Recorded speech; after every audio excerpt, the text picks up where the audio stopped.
Bermuda ট্রায়াঙ্গেলকে সাধারণ সমুদ্রের সঙ্গে তুলনা করলে এর চরিত্র যেন সম্পূর্ণ আলাদা মনে হয়। এখানে প্রকৃতি মাঝে মাঝে এমনভাবে আচরণ করে যা বিজ্ঞানী কিংবা নাবিক কেউই সহজে ব্যাখ্যা করতে পারে না।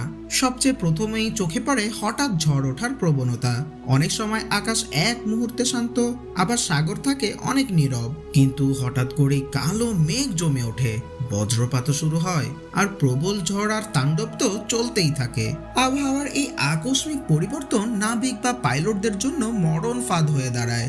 ঝড়ের সঙ্গে সঙ্গেই সমুদ্রের ঢেউ অস্বাভাবিক রূপ নেয়। কয়েক মিনিটের মধ্যেই ঢেউ এমন ভয়ানক উচ্চতায় পৌঁছায় যে বিশাল জাহাজও খেলনার মতো দুলতে থাকে। এছাড়াও বারমুডা ট্রায়াঙ্গেলের একটি রহস্যময় দিক হলো চৌম্বক ক্ষেত্রের তারতম্য।